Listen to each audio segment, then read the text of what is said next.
A lot of people on the forums mention using a block to hold your straight razor blade. What I recommend is using a vise or a clamp to hold the razor in place. That's fine because I'm not going to apply pressure on the blade downwards like this. What I'm going to be doing is I'm going to be pinching the razor, the blade, stroking back, forth, back and forth, back and forth.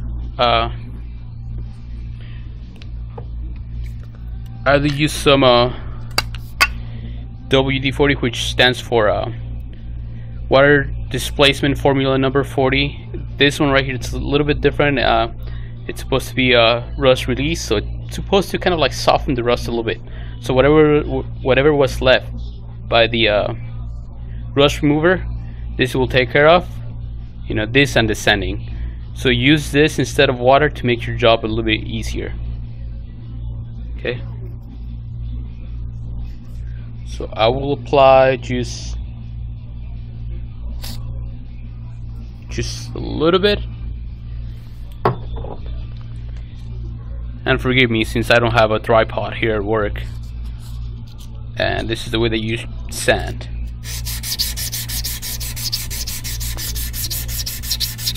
So you're applying pressure both up and down.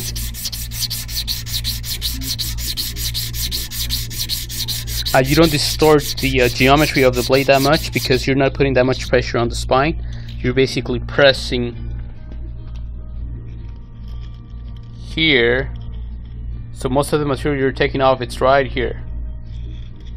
Now for the spine, with one hand, just like a kid that shines shoes, always just go up and down, up and down, up and down.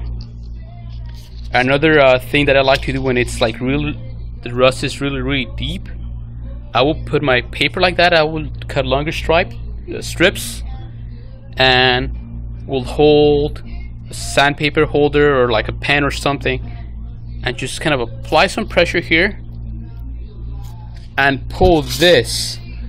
So when you do that, you actually get a scratch pattern. It removes steel a lot faster, and it removes rust a lot faster. And that's, as you can see, you know, it's coming up pretty nice. A lot of people will use a razor like this. They will just like polish it. Some people like to have some pit marks, you know, something that tells that the razor is old. I usually kind of like to leave them, you know, to a satin finish, pretty close to mirror finish. I usually finish up by sanding with 2000 or 2500 grit. The handle's horn, it has a crack. I'm just gonna put some epoxy on it or some CA glue on it. I'm not gonna do anything else to it. Probably just sand them and treat them with some neat's foot oil, so they can, you know, they get some shine. Everything else on the handles, on the scales, is fine. Sorry for not being like more specific. This right here is 280. A lot of people recommend starting with like 400 or 320. What I've discovered is it takes too long to remove rust and pitting if you're using that method. So I like to do it quicker. You know, I wouldn't like to develop arthritis. And I'm gonna upload this with, you know, together with some other 3 short clips. So especially Joao from Straight Razor Place users, you know, can see how I clean the blades.